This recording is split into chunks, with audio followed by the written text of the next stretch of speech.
En este video vamos a hablar acerca de la normalización y división de datos en entrenamiento y validación.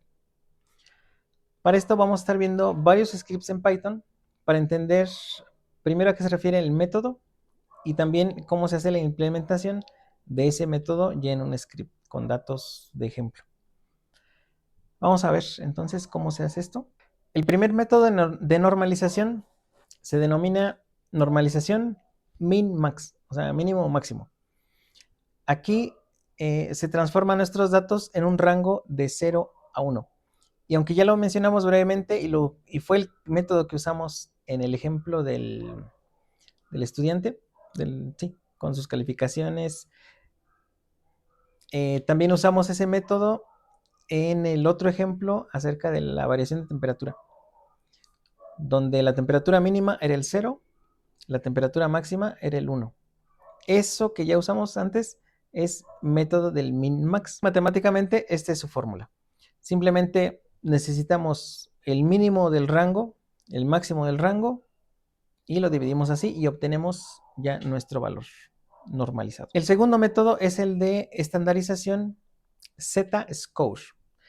Este no lo hemos mencionado ni una sola vez en lo que llevamos del curso. Y es diferente porque en lugar de llevar los datos a un rango específico, los transforma para que tengan una media de 0 y una desviación estándar de 1. O sea, los modifica, o sea, es una transformación en la que en lugar de que varíen de 0 a 1, los ajusta en ese rango. Media de 0 y la variación de una desviación estándar de 1. Este método es particularmente útil cuando tenemos datos que tienen una distribución normal o cuando no conocemos los valores mínimos y máximos. Entonces, si no conocemos el valor mínimo y máximo, no podríamos aplicar el método anterior, porque para ese necesitamos el mínimo y el máximo, ¿no? Ahora, un Z-score es una manera de medir cuántas desviaciones estándar está un dato por encima o por debajo de la media de un conjunto de datos. O sea, nos dice qué tan inusual o qué tan común es un dato en comparación con el resto. La fórmula de es este. O sea, el dato normalizado, o sea, Z, es el score. Es el dato que se está analizando, o sea, X, menos la media, mu, y todo eso dividido entre la desviación estándar, que mide cuánto se dispersan los datos con relación a la media. ¿Sí? Entonces, si el Z-score es 0, o sea, si un dato le aplico uno a esa fórmula y me resulta 0, entonces quiere decir que ese dato es exactamente el de la media. Si el Z-score es positivo, entonces eso me dice que el dato está por encima de la media.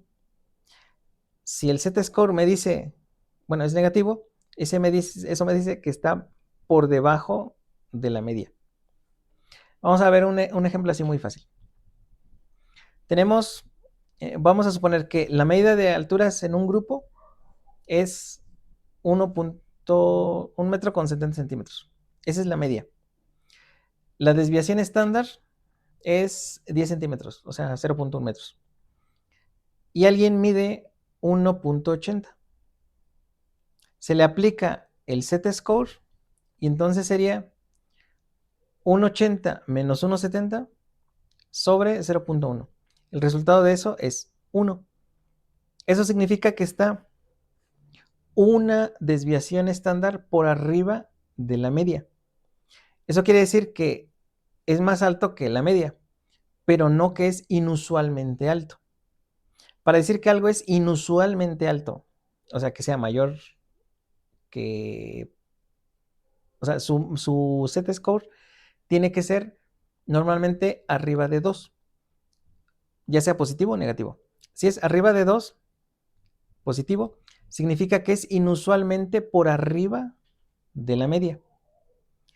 O sea, 2 desviaciones estándar por arriba de la media.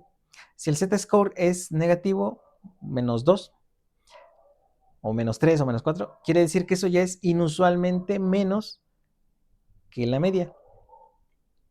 Si es menos 2, es que es 2 desviaciones estándar menor que la media.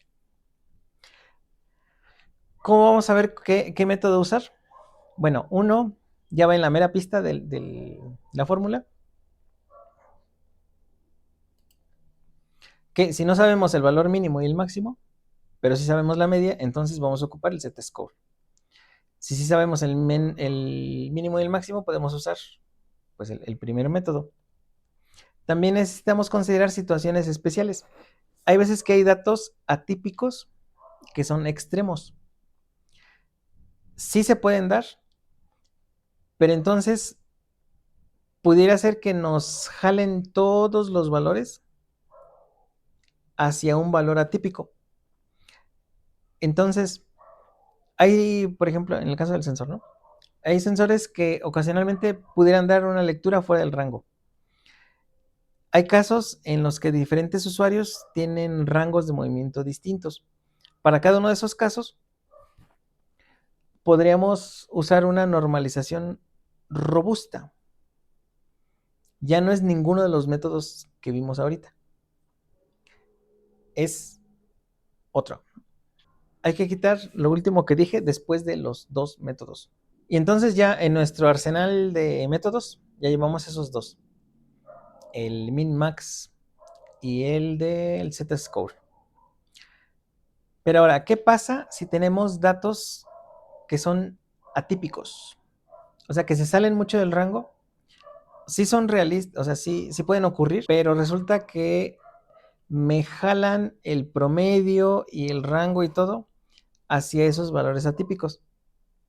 Vamos a suponer que estamos hablando del min-max, ¿no?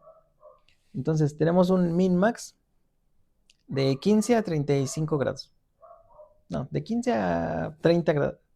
Sí, de 15 a 30 grados. Entonces casi todos los valores están por ahí. Y de repente hubo un día en el que sí fue verdad que se registró una temperatura de 45 grados. Entonces, mi mínimo y máximo se va a mover de 15 hasta 45 grados. Pero resulta que casi todos los valores están por aquí. O sea, en un rango mucho menor. Pero por ese valor atípico me extendió todo el rango mucho. Entonces, como que no me sirve muy bien ese tipo de normalización. Para casos así, en los que hay datos atípicos y que se impida que me quite, digamos, el foco o la atención sobre los datos que normalmente sí ocurren, existe un tercer método de normalización que se llama normalización robusta. Esa normalización robusta es insensible, o sea, sí considera esos valores, pero es menos sensible a esos valores atípicos. ¿Cómo se calcula? Bueno, antes de verla, y entonces, ¿cómo es eso de que es menos sensible a... O sea, ¿por qué es menos sensible matemáticamente? Bueno, es menos sensible a valores atípicos porque ocupa la mediana en lugar de la media y ocupa el IQR, o sea, el rango intercuartil, en lugar de la desviación estándar. Entonces, esta es ideal cuando los datos tienen distribuciones que no son normales o con valores extremos atípicos. Otra característica de esta forma, de este método de normalización, es que preserva la estructura de los datos. O sea, los datos se escalan de una forma más razonable. Hay un rango de variación mayor donde está la mayor distribución de datos que son típicos. Y en el caso de los atípicos, ahora, ¿cómo se implementan esos tres métodos? En varios ejemplos para entenderle, ¿no? Vamos a ver aquí, abrimos nuestra carpeta de ejemplos y nos vamos a ir a todos estos del video 9, o sea, de este video. Aquí hice los ejemplos usando la fórmula con operaciones básicas, o sea, suma, resta, multiplicación, división, desviación estándar, y una versión de esa misma normalización, pero con una librería que es específica para redes neuronales, que es sklearn. Esa ahorita la instalamos porque no está instalada todavía. Entonces, el ejemplo va por pares. Ejemplo 1, puedes ver aquí que nada más ocupa la librería NumPy. Y el ejemplo 2 ya ocupa esta librería. Estos dos ejemplos ocupan un tipo de normalización. O sea, la de el min-max. Aquí se puede ver, ¿no? El ejemplo 3 y 4. El ejemplo 3 y 4 ocupa la normalización con la función zscore. Una, digamos, es la implementación así sin librerías especiales. Y aquí el ejemplo 4 es la normalización zscore, pero con esta librería de sklearn. Luego el ejemplo 5 y 6 es de la normalización robusta. Y el ejemplo 7 es una comparación de cómo se comportarían esos. Es una comparación de lo mismo, pero empleando los diferentes métodos. Entonces vamos a ir uno por uno.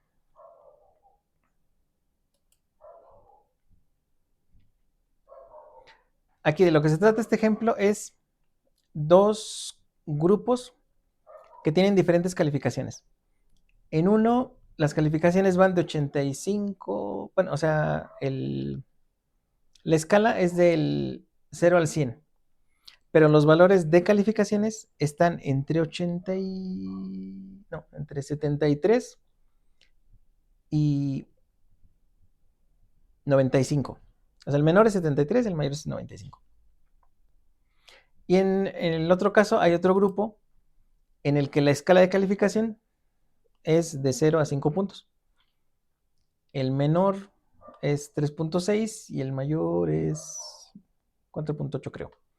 Entonces, sobre esos rangos se va a hacer la normalización. Eso serviría para comparar el desempeño de esos dos grupos, pero que estemos hablando del mismo rango. El alumno más bajo de un grupo y el alumno más bajo del otro van a tener 0. El alumno más alto de un grupo y el alumno más alto del otro van a tener 1. Que es distinto a manejar una escala al 100 y otra escala al 5, como están ahorita. Entonces, ya al ejecutar este código, tenemos este. En grupo 1, sus calificaciones originales son estas. Las normalizadas con ese método son estas. Los valores estadísticos del grupo 1 su mínimo es 73. Eso va a significar 0. El 95 se transforma en 1. Y luego lo mismo para el grupo 2. Las originales son estas. Ya normalizadas son estas. Y tenemos que el mínimo es 3.6, eso es un 0. El 4.8, que es la máxima, es un 1. Y entonces ya con eso podemos comparar peras con peras y manzanas con manzanas. Eso es con el método, o sea, así con la ecuación explícitamente aquí. Calificaciones menos el mínimo sobre el máximo menos el mínimo. Ya. Es una vil regla de 3 ahí, ¿no? Luego aquí es lo mismo, pero con esta librería. Aquí voy a intentar instalarla, pero no se llama exactamente así. Ahí hay un detalle.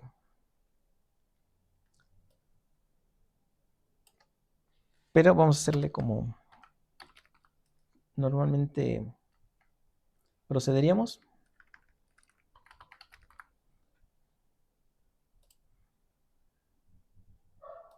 Entonces me paso al entorno. Es conda activate entorno 1. Entonces ya tengo aquí entorno 1. Después escribo conda install la librería esa que no encontró, ¿no?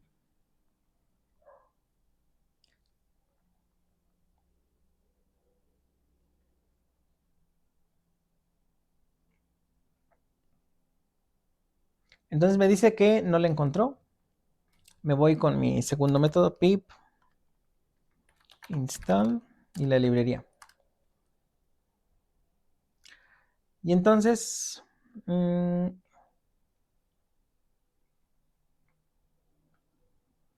aquí me dice que se llama así. Ahí le lees con calma todo lo que dice, ¿no? El punto es que no se llama así. O sea, como yo le escribí nada más con scanlearn, sino que por alguna cosa le pusieron ese nombre, ¿no? SCI kit medio learn.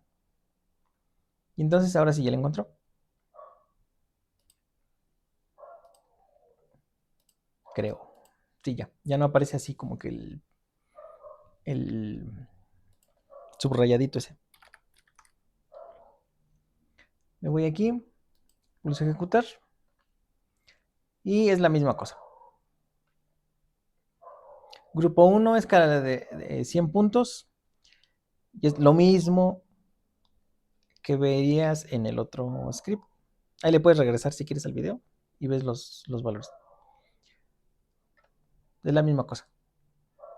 Solo que aquí no está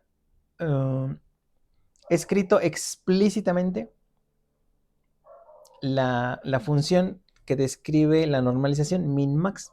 Aquí simplemente es con una función. Sí, aquí. Esos 4 renglones. Aquí se crean los escaladores y aquí se ejecutan todas las operaciones. O sea, aquí ya de forma interna calcula el mínimo y el máximo y hace la operación y ya me da la normalización del grupo así como, así de golpe, ¿no? Digamos. Como esto es un método muy, o sea, es una operación que se realiza con demasiada frecuencia en el contexto de redes neuronales, pues ya viene la librería así para que uno no esté quebrando ahí la cabeza en cuál es el mínimo, cuál es el máximo. Bueno, que no es muy difícil, ¿no? Pero ya lo simplificaron, pues. Luego, ejemplo 3. Aquí es la normalización con ZScore. Este es así a pata. O sea, tenemos aquí el cálculo del Z-score utilizando la fórmula, el valor que quiero cambiar menos la media sobre la desviación estándar. Entonces aquí saca lo que es la media, aquí saca la desviación estándar y aquí hace la operación y regresa el Z-score. Aquí ¿en qué se usó? Bueno, en comparar las temperaturas mensuales para 3 ciudades. Una está en una ciudad costera, otra en una ciudad montañosa y otra en una ciudad en el desierto.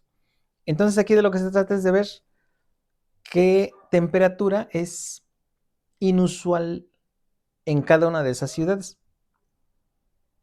Pudiera ser que algo que es común en el desierto sea una temperatura inusualmente alta en la montaña. Entonces, así como están, no podríamos comparar. O sea, aquí estamos en el desierto en 35, 36, de 30 y tantos y 40 y tantos grados Celsius. Y en la montaña, lo típico, pues anda entre 4 y 12 grados Celsius. Entonces, algo típico del desierto sería algo atípicamente caliente en esa ciudad montañosa. Y en la ciudad costera es como que el punto intermedio entre las dos. Entonces, para que las tres estén ajustadas en mi centro en la media y una desviación estándar de 1, Entonces se aplica ese método y vamos a ver cómo funciona esto. Bueno, ¿qué salida da? Aquí tenemos, en la ciudad costera las temperaturas originales son estas. Y sus z-score para la primera temperatura, aquí los índices empiezan en el 0. Esta temperatura es la que va al índice 0, al índice 1, al índice 2. Estas son las temperaturas mensuales, se me pasó a decir. Entonces aquí tenemos enero, febrero, marzo, abril, mayo, junio, julio, diciembre. Entonces su z-score es, este es de enero, este es de febrero, este es de marzo. ¿Cómo se interpreta? Aquí en enero tenemos un valor que estuvo debajo de la media, pero no inusualmente bajo, porque no supera, o sea, no es menor que -2. Luego en enero tenemos 0.36. Como está muy cerca del 0, es que está muy cerca de la media. Entonces es muy, muy típico, ligeramente arriba de la media. Este está en, o sea, una desviación estándar abajo de la media. En abril, sí, porque es enero, febrero, marzo, abril, fue una desviación estándar arriba de la media. En mayo estuvo ligeramente menor de la media y así uno yendo aquí.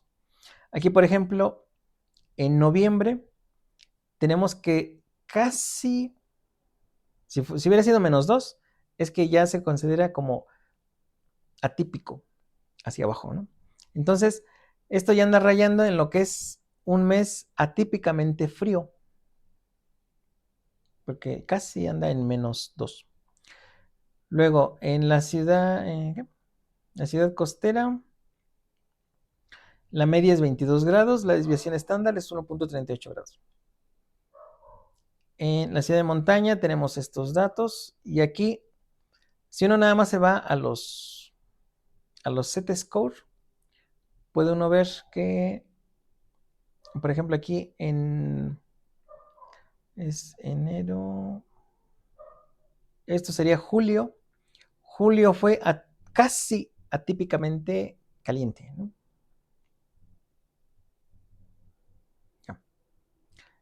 Y en la ciudad, en el desierto,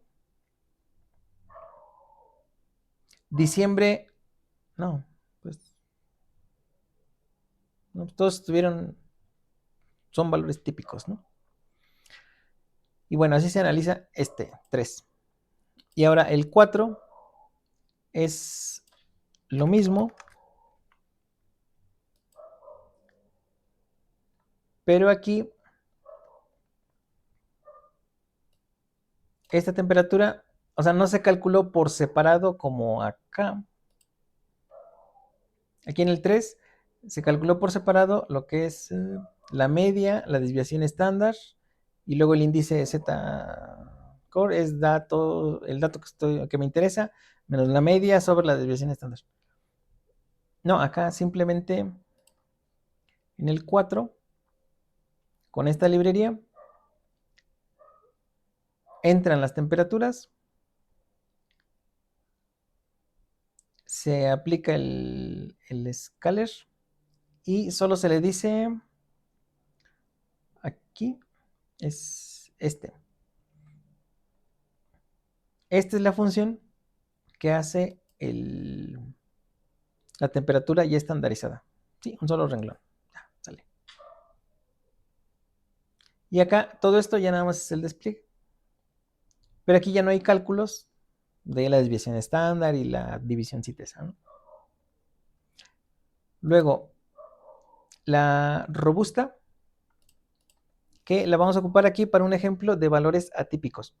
Vamos a suponer que tenemos datos de consumo de datos móviles en gigabytes de varios estudiantes. Entonces, esto vamos a suponer que es lo que consumen varios estudiantes al mes en gigabytes en sus celulares. Entonces, todos andan por 2, 3 gigas. Pero aquí tenemos uno que pues, tenía un plan poderoso y consumió 15 gigas, 15 gigas. Y este que pues también tenía un mega plan que le permitió 25 gigas. Y entonces, si nos dejamos llevar por el 25, que es el más grande, y normalizáramos de acuerdo al mínimo máximo, pues todos estos de acá nos saldría 0 puntos, o sea, una variación muy pequeña, que no nos permitiría ver diferencias entre todos los típicos, porque el atípico extiende el rango de una forma así bestia, ¿no? Entonces, usamos la normalización robusta. Esta normalización robusta lo que hace es, se centra en la mediana y calcula por cuartiles la diferencia entre el 75% del rango, o sea, de variación de todos los valores, y el 25%, o sea, los percentiles, ¿no? Eso es lo que nos da lo que son los cuartiles. Todos los datos que están por abajo del 25% de los valores sería el cuartil 1, y todos los datos que están por abajo del 75%, del 75% sería el cuartil 3. Y entonces, así se calcula el índice. Tenemos aquí esta resta de los cuartiles. Los datos normalizados es el dato que queremos analizar menos la mediana sobre este valor de aquí, que es la diferencia de los cuartiles. Se aplica ya la operación a los datos y esto ya es el despliegue. Y entonces, para nuestro ejemplo, quedaría así. Los datos originales son 2.5 gigas, bueno, ya todo lo que dije, ¿no? La mediana son casi 3 gigas. El 25% percentil sería 2.73 gigas. El 75 es 3.18 gigas. Se hace la operación, es 0.45. O sea, la resta de estos. Y ya normalizados tenemos este. Y entonces ya su variación ya no es tan... O sea, los típicos no quedan variando en un rango muy pequeño, que se los jale el valor atípico del poderoso que tenía para jugar videojuegos muchos gigas. Y bueno, esto es así a pata, el cálculo, y después aquí en el 6 es lo mismo, pero ya con la librería sklearn.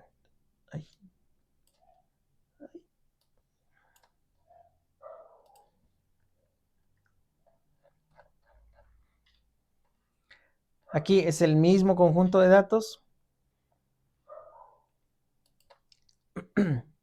Y aquí estas dos líneas son las que calculan la normalización.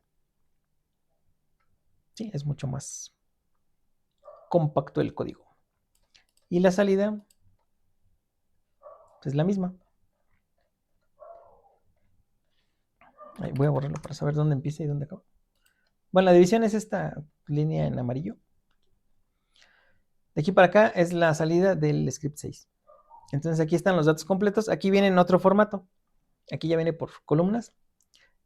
Estos son los estudiantes. Este es el consumo original y este es el normalizado.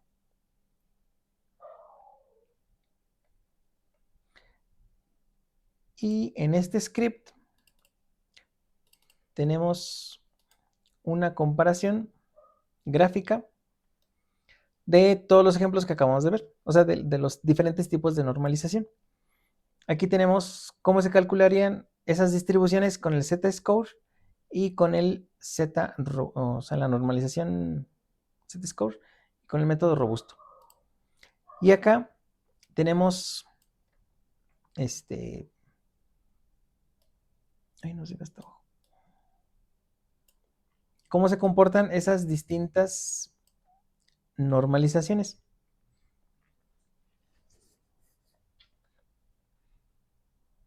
Para un conjunto de datos X. Aquí lo que tenemos son varios valores que están O sea, los datos originales son estos. Algo que varía de 0 a 10. Estos tres valores se considerarían como valores atípicos. Estos de acá. Entonces, en la estandarización Z-score, el centro de esta... A ver, lo voy a hacer más hacia acá.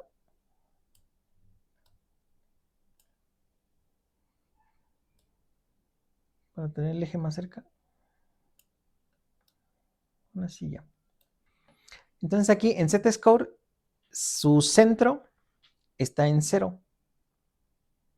Y aquí la variación está, una desviación estándar, o sea, esos bracitos me abarcan una desviación estándar por arriba y por abajo. Todo lo que esté abajo de esto ya se consideraría atípico hacia abajo y atípico hacia arriba. Y en este caso, la normalizada robusta, a ver, aquí se ve el 10, está también centrada en el 0, pero aquí, ojo, la variación que tengo, las tres son de los mismos datos, ¿no?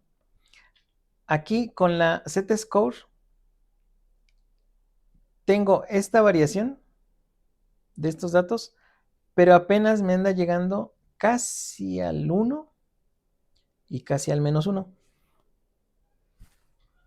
Entonces, es como si por estos valores de acá, es como si se comprimiera ese rango y entonces me permite muy poca variación de los datos que son típicos. Mientras que acá, aunque estos valores están más alejados, aquí por ejemplo este no pasa de 4.5 ya estandarizado con el Z-score. Y aquí anda llegando hasta el 10, que es por donde estaban los datos originales. Entonces diría, bueno, pero entonces, ¿qué caso tiene estandarizar aquí? Si me va a dar valores muy altos. Bueno, aquí el punto está en que está centrado en 0 también, pero la variación de datos típicos ya me cubre un rango mayor. Entonces, eso significa que me hace esta normalización menos sensible a los datos atípicos.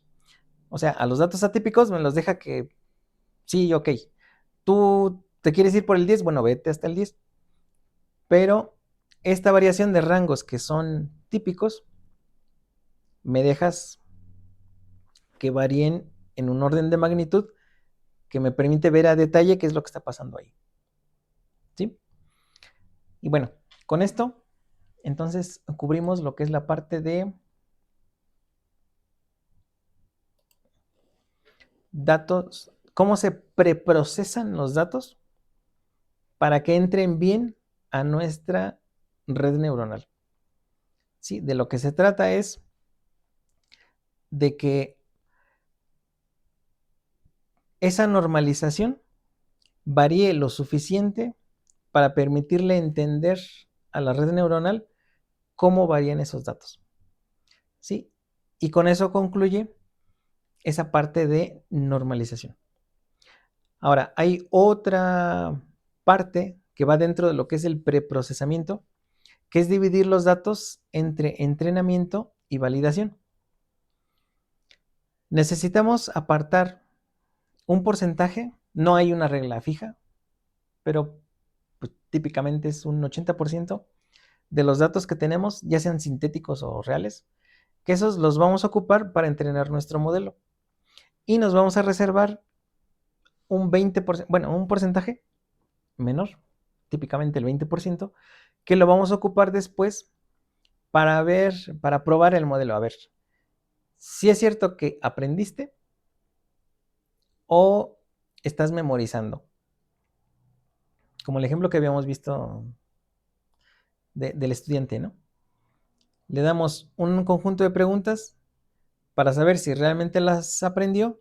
No le vamos a hacer en el examen la misma pregunta exactamente que con la serie de ejercicios que estuvo estudiando, sino que va a ser una pregunta ligeramente distinta, dentro del mismo tema, pero con variaciones. No igual con lo que se entrenó.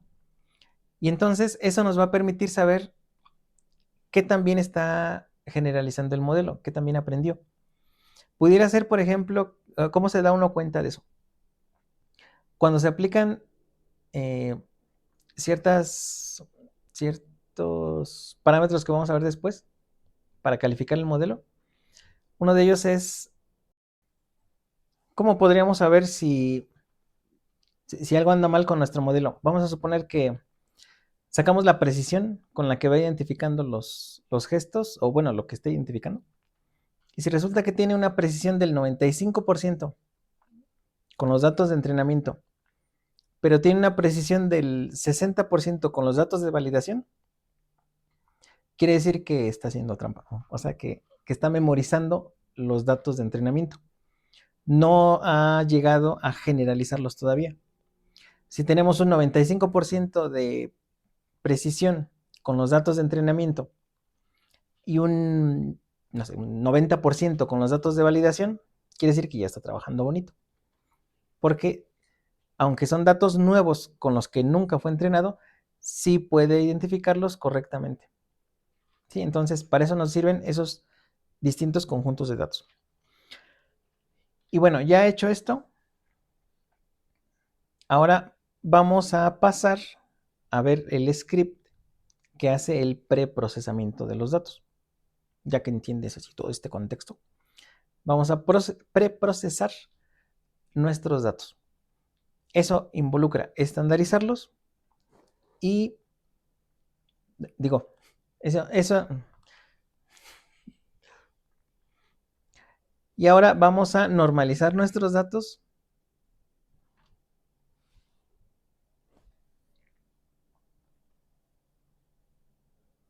Y ahora lo que sigue es preprocesar nuestros datos sintéticos. Y eso lleva dos partes principales. La normalización, o sea que todos varían en el mismo rango, de 0 a 1 o de...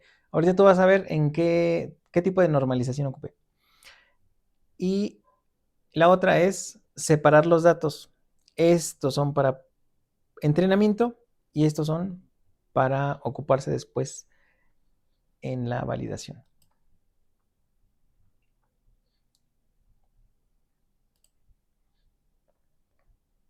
Y entonces dejamos nuestros ejemplos y nos vamos a nuestro proyecto.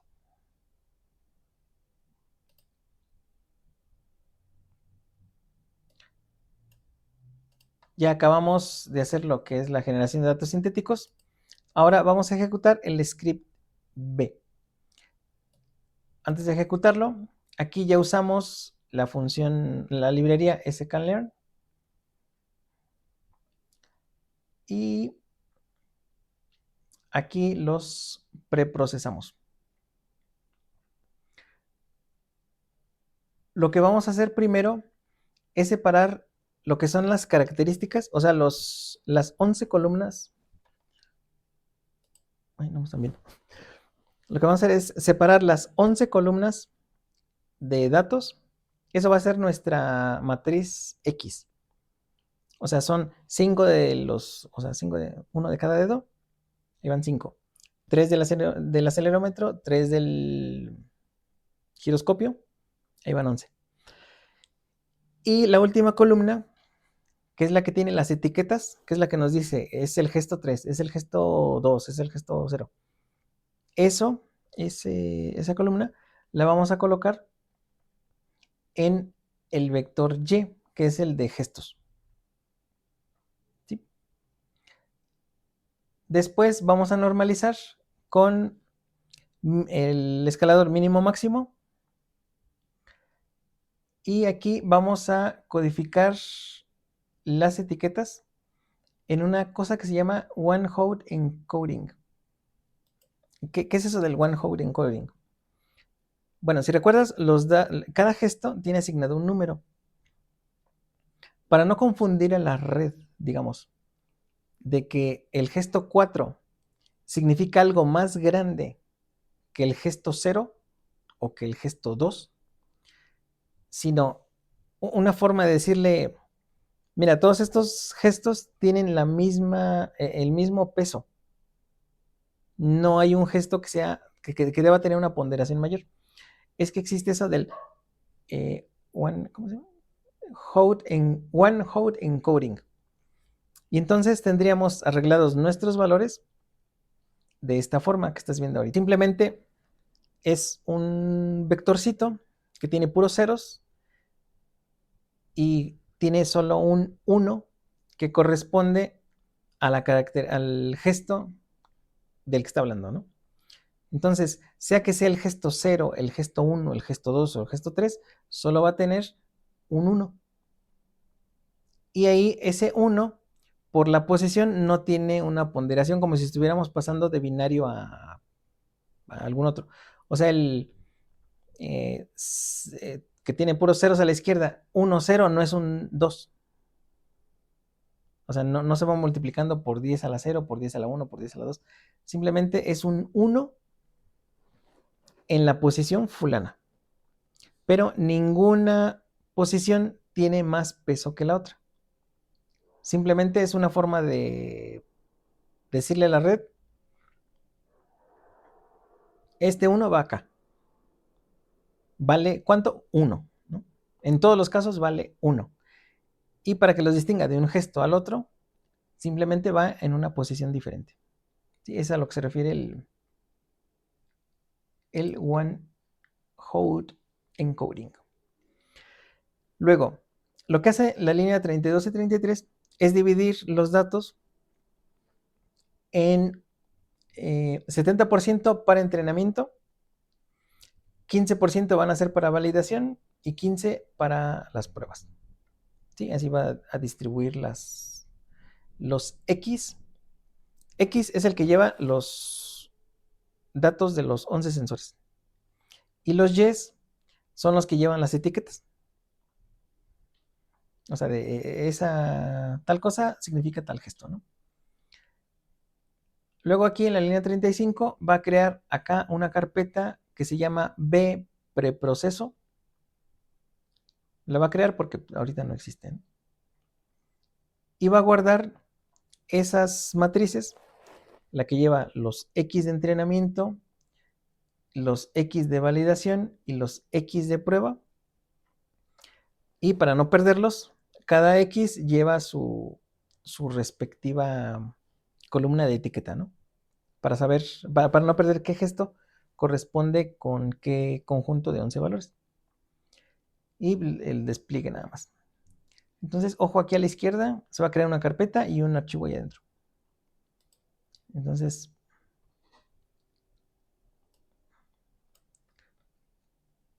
me falta una librería. TensorFlow. Entonces acá tengo mi terminal. Conda install TensorFlow.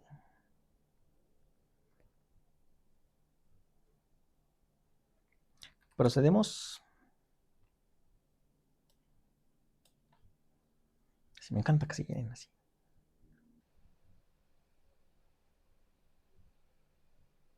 Y bueno, ya acabó. Y entonces, ya que la instaló, borramos esto, ejecutamos.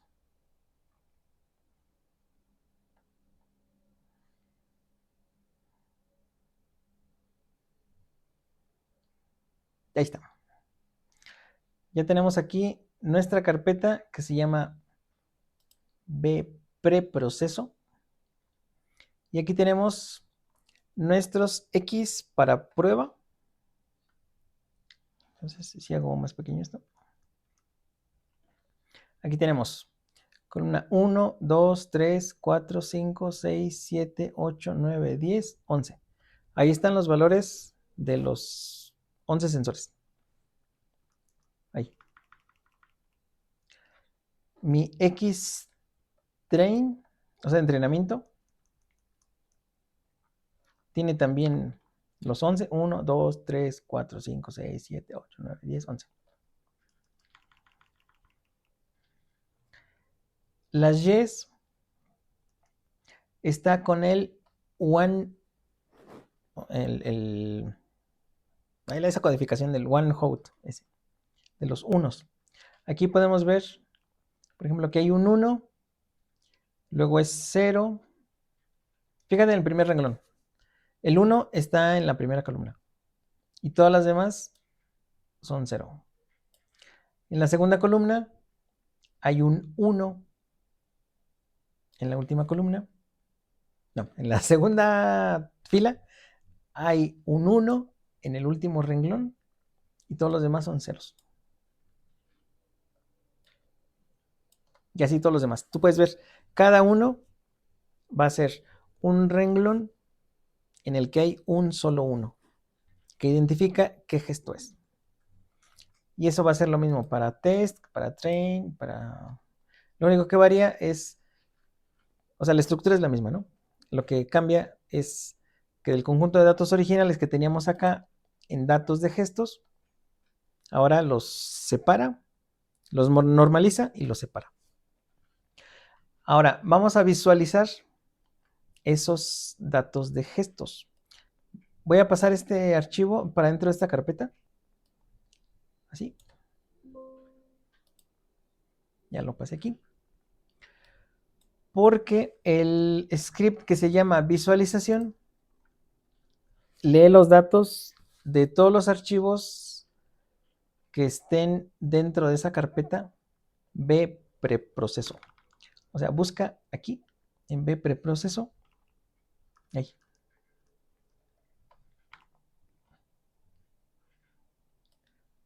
Para que visualicemos cómo están esos datos. Entonces pulso aquí. Y este script maravilloso me permite seleccionar cuál de esas matrices quiero ver.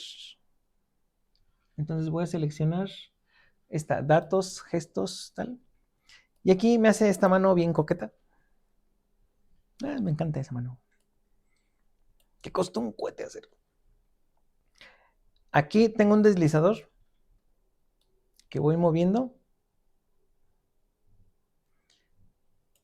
Y entonces,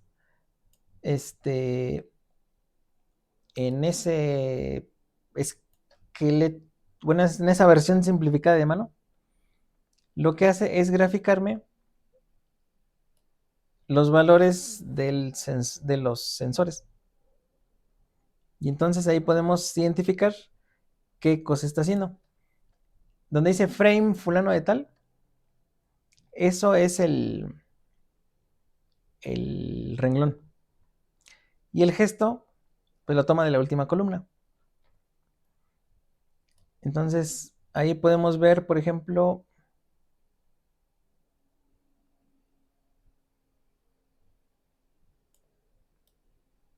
a ver, ese tú qué dirías. Este de acá es el pulgar.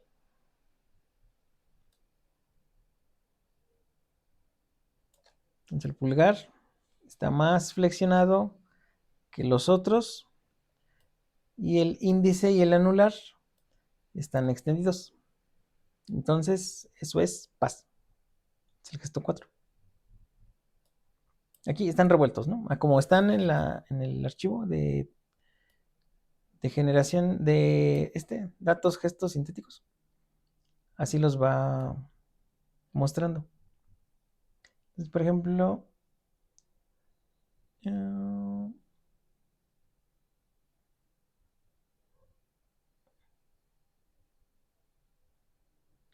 ahí está. Ay. Ese, por ejemplo, que está aquí, son 3 extendidos y 2 como que medio flexionados. Eso es pinza. Y aquí había un... Quiero mostrar el 0, pero no le atino. Ahí está, el 0. Entonces en el 0 todos están flexionados.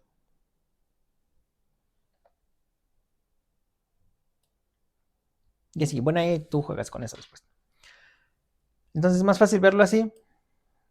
Si seleccionas, por ejemplo, estos de entrenamiento,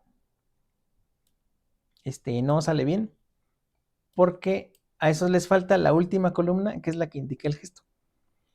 Esto lo dejé así para que después cuando crees otros datos sintéticos, o sea, le cambies algún, o sea, el rango, o la desviación estándar o lo que sea, puedas visualizar aquí cómo se va moviendo lo de los datos sintéticos.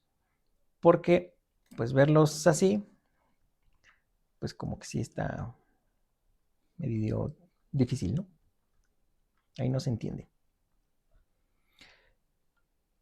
Y bueno, con esto concluimos lo que es el preprocesamiento de nuestros datos. Ya estamos listos con nuestras matrices. Esto va para entrenamiento, esto va para validación, esto va para prueba. Y el día de mañana estaríamos metiendo esos datos para entrenar un modelo. ¿Sí? Y ahí vamos a estar viendo otros conceptos y otros métodos para saber finalmente cómo le hace cómo se ajustan esos pesos de los que hemos estado hablando tanto tiempo, ¿no? Entonces, como perillitas que van ajustando cada entrada, qué peso va a tener en cada neurona. Sí, eso lo veremos el día de mañana. Espero que te haya gustado esta sesión o que la hayas visto. Comenta en el chat de WhatsApp, por favor, si ya llegaste hasta esta parte, para que sepa, pues miren cómo va el grupo. No les voy a escribir, cuando vean el video fulano de tal, escriban tan en el chat.